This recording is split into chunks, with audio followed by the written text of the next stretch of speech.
Modern review में आपका स्वागत है। मैं हूं आपका दोस्त और होस्ट। आप लोग मुझे मॉडर्न बुला सकते हैं। तो आज मैं रिव्यू करने वाला हूं वन पीस मंगा चैप्टर 1000।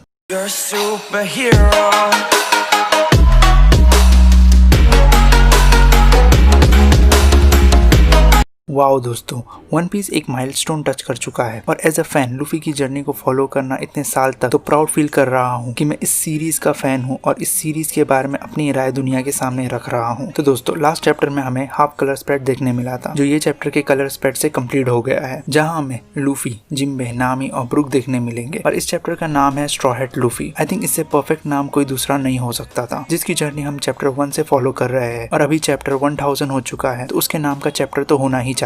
तो चैप्टर चालू होता है कैसल के 5th फ्लोर से, जहाँ लूफी मिलता है मिंग्स के 3 मस्किटियर्स से, जिन्होंने काइडो के सबऑर्डिनेट्स को मार चुके हैं और लूफी के लिए रास्ता क्लियर किया है डोम के टॉप पर जाने के लिए। तो लूफी को वो लोग कहते हैं कि इतना ही वो लोग कर सकते हैं। तो लूफी उसे थैंक्स कहता है लायन वाइपर बोल के। तो वो उसे कहता है कि उसका नाम है सिसिलियन, और लूफी उसे कहता है कि वो नहीं भूला कि मिंग्स ने कैसे अपनी जान खतरे में डाल के राइजो को प्रोटेक्ट किया था। वो सुनकर सिसिलियन के आंखों में से आंसू आ जाते हैं। एज यूजुअल लूफी को सिसिलियन का नाम याद नहीं था, बट वो लोग ने जो किया वो उसे याद था और लूफी उस चीज के लिए उनकी रिस्पेक्ट करता है। सेम ऐसा ही हुआ था मार्को के साथ भी। लूफी को मार्को का नाम याद नहीं था, पर वो कैसे दिखता है और उसने उसकी जान बचाई थी वो उसे याद था। राइजो इस सेव का जो मोमेंट था वो वन पीस की हिस्ट्री में मोस्ट सरप्राइजिंग और इमोशनल मोमेंट था, क्योंकि मिंग्स ने अपनी जान दे दिया था। जैक्स उन्हें टॉर्चर कर रहा था, फिर भी उन्होंने राइजो को जैक के हवाले नहीं किया। फिर सीन शिफ्ट हो जाता है। क्वीन और किंग दोनों मार्को पर अटैक करते हैं। क्वीन ने अपना नेक कुछ मैकेनिज्म से एक्सटेंड किया। लास्ट चैप्टर में भी क्वीन अपने मुंह से फायर किया था, तो इसे ये कह सकता हूँ कि क्वीन ने अपने बॉडी पे बहुत मॉडिफिकेशन किया है, जो उसके ट्रांसफॉर्म्ड स्टेट में भी यूज हो सकता है। और क्वीन शॉक्ड है कि वो दोनों मिलकर मार्को को डैमेज नहीं कर पा रहे हैं, क्योंकि उन दोनों को शायद मार्को का डेविल फ्रूट कैसे काम करता है उन्हें पता नहीं। और मार्को किंग और क्वीन दोनों के अटैक को एक वक्त में ब्लॉक करता है और दोनों के नेक के पास से पकड़ लेता है और जोरो को डोम के टॉप पर फेंक देता है। अच्छा हुआ कि मार्को ने जोरो को सीधा ऊपर फेंका। अगर कोई भी फ्लोर पर छोड़ देता तो जोरो जरूर घूम हो जाता रास्ते में, इसमें कोई शक नहीं। शॉकिंग तो ये था कि मार्को ने किंग और क्वीन दोनों के अटैक को एक साथ ब्लॉक किया था, तो इससे मार्को की स्ट्रेंथ पता चलती है। बहुत बार मार्को को अंडर एस्टिमेट करते हैं फैंडम में, बट आपको समझना होगा मरीन फोर्ड में मार्को एडमिरल से लड़ रहा था, जो कमांडर से स्लाइटली स्ट्रॉन्गर होते हैं, प्लस अपनी आर्मी को डिफेंड और हील भी कर रहा था। फिर दूसरा पेबैक वॉर में, जिसमें white beard pirate black beard से हारे थे। हमें समझना चाहिए वो ब्लैक बियर्ड है जिसके पास 2 स्ट्रॉन्गेस्ट डेविल फ्रूट है, और वो अभी योंको है और लूफी का one of the main opponent होगा, तो उससे कैसे मार्को डिफीट कर सकता है। अगर मार्को ही ब्लैक बियर्ड को डिफीट कर देता तो स्टोरी आगे ही नहीं बढ़ती ब्लैक बियर्ड की, उसका रोल वही खत्म हो जाता। और किंग और क्वीन को पता नहीं मार्को की पावर्स, तो उन्हें समझ नहीं आ रहा कि मार्को को कैसे टैकल करे। तो मैं ये भी नहीं कहूंगा कि किंग कमजोर है मार्को से, अभी तक किंग ने स्ट्रेंथ वाइज कुछ ग्रेट नहीं किया है। और रही बात क्वीन की कि कितना उसने अपनी बॉडी पर मॉडिफिकेशन किया है,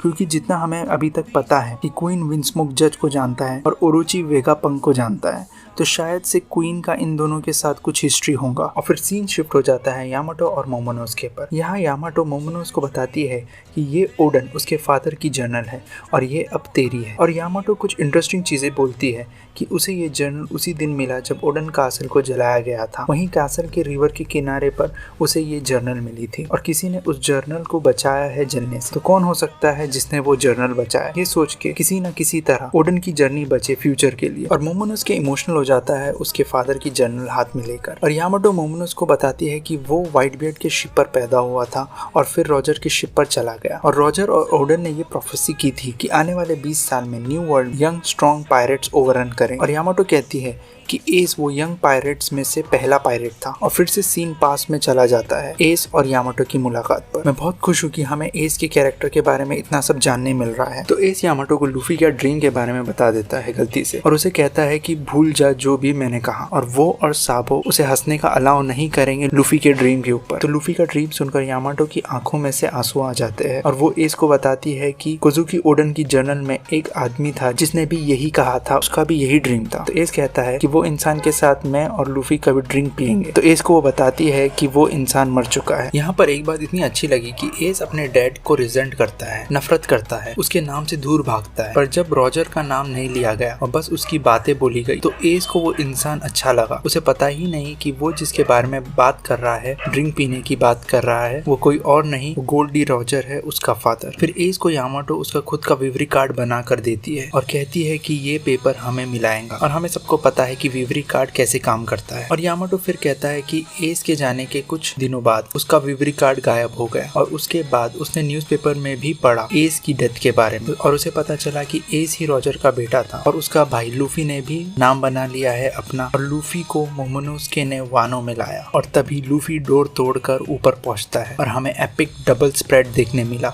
जहां एक साइड में है 2 योंको, बिग मॉम और काइडो और दूसरी साइड में है 5 सुपरनोवा, लॉ, किड, किलर, जोरो और लूफी। और यामाटो ओडन की लिखी हुई बात बोलती है कि आने वाले 20 साल में पावरफुल यंग पायरेट्स आएंगे जो नेक्स्ट जनरेशन को लीड करेंगे और अगर मैं मर चुका रहा तो वो लोग काइडो को गिराएंगे। और लूफी कुछ नोटिस करता है, सीधा दोनों बिग मॉम और काइडो की तरफ वॉक करने लगता है और बिग मॉम ज़्यूस पर है, बिग मॉम के पीछे प्रोमेथियस है छोटा सा। लास्ट चैप्टर में प्रोमेथियस और ज़्यूस दोनों फुल चार्ज्ड और बड़े थे, तो प्रोमेथियस को क्या हुआ, बिग मॉम ने उससे क्या यूज किया हमें नहीं पता। तो उसके बाद बिग मॉम और काइडो लूफी को टॉन्ट मारते हैं, मजाक उड़ाते हैं ये बोल के कि लिन इसने मेरे मुंह पे बोला था कि ये क्या बनना चाहता है। तो बिग मॉम कहती है कि इसने मेरा कासल भी डिस्ट्रॉय किया था, इसको माफी मांगनी पड़ेगी। और तभी लूफी कामली दोनों योंको के बीच से वॉक करके चला जाता है इग्नोर करके। बिग मॉम और काइडो दोनों सरप्राइज हो जाते हैं ये देख के। यहाँ लूफी में कॉन्फिडेंस है और काम है, बट उसे भी पता है कि वो काइडो या बिग मॉम को 1-on-1 नहीं हरा सकता। बट मुझे लगता है इवन काइडो और बिग मॉम ने उसे पास होने दिया कि उन्हें भी देखना है कि ये क्या करता है। और ये सीन देखकर मुझे ड्रैगन बॉल जी की याद आ गई,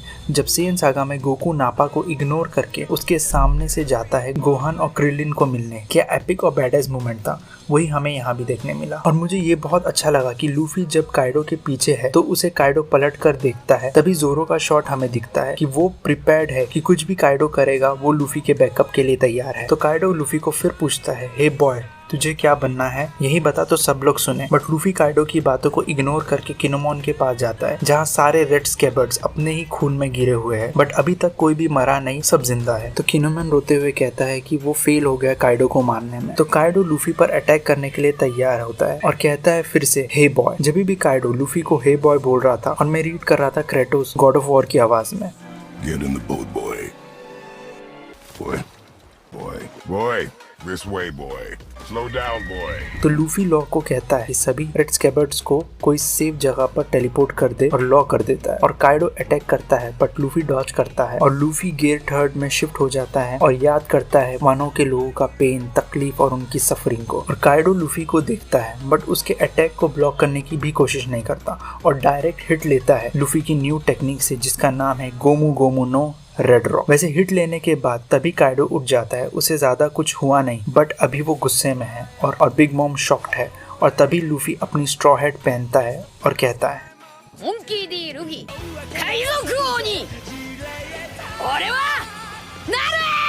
ये पढ़ते वक्त गूज़बम्स आ गए मुझे कि लूफी एक नहीं 2 योंको के सामने ये कह रहा है। और यही चैप्टर 1000 खत्म होता है। अभी सबसे पहले मुझे ये बात करनी है कि क्या है लूफी का ड्रीम जो रॉजर का भी सेम ड्रीम था।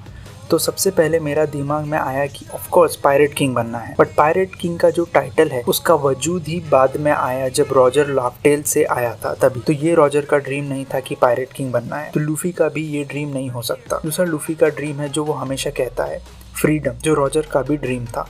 बट ये चीज़ सभी को पता होगी जो वन पीस को फॉलो करता है। तो ओडा ने उस ड्रीम को क्यों छुपाया, रिवील क्यों नहीं किया, ये बहुत इंपॉर्टेंट है कि क्या ड्रीम है, क्योंकि हमें पता है यहाँ वन पीस की बात हो रही है, ओडा की बात हो रही है। अगर फ्रीडम ही ड्रीम होता लूफी का तो ओडा हाइड नहीं करता। उसका ड्रीम सिंपल और एट द सेम टाइम बहुत इम्पैक्टफुल और इम्पोर्टेंट ड्रीम होगा लूफी का जो रॉजर का भी था। दूसरा मुझे ये बात करनी है कि हम सब ये एक्सेप्ट कर सकते हैं कि 5 सुपरनोवा मिलके एक योंको को नहीं मार सकते, तो अभी 2 योंको को कैसे मारेंगे और कैसे वॉर जीतेंगे। और मुझे काइडो का रिएक्शन देखना है जब जोरो और उसका फेस ऑफ होगा, जब काइडो देखेगा जोरो के हाथ में एनमा, और जोरो और बिग मॉम की भी क्लैश हमें देखने मिल सकती है। और ये परफेक्ट मूवमेंट है जहाँ हमें जोरो की फुल स्ट्रेंथ देखने मिलेगी। याद होगा पोस्ट टाइम स्किप जोरो कभी अपनी फुल स्ट्रेंथ में नहीं लड़ा। ओडा ने जानबूझकर जोरो को कमांडर लेवल अपोनेंट नहीं दिया। ऐसा नहीं है कि जोरो वीक अपोनेंट से लड़ा है इसलिए फुल स्ट्रेंथ यूज नहीं किया। जोरो ने पीका को कितना इजीली मारा था, जो डोफ्लेमिंगो का टॉप लेवल फाइटर था, जो वर्गो के सेम लेवल पर था। और याद होगा वर्गो ने सांजी की क्या हालत की थी, और लॉ को भी डिफिकल्ट पड़ा था वर्गो। और जोरो ने किलर और हॉकिंस को तक हराया है।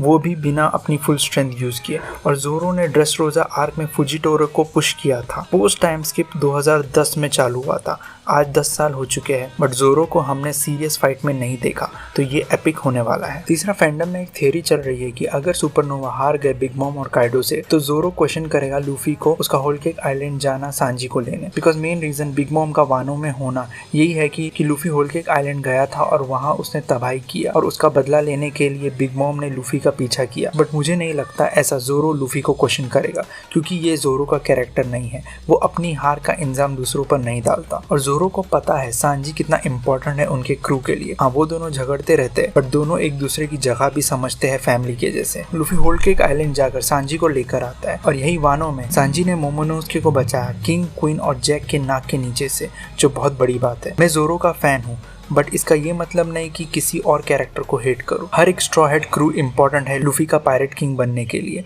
ये खुद लूफी ने कहा है।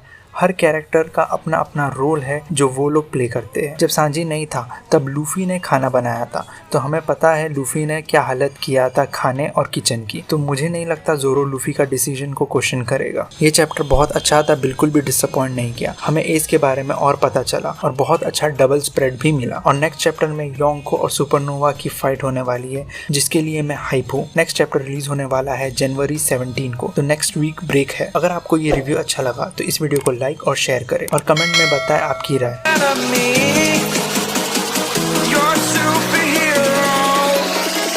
You're a superhero.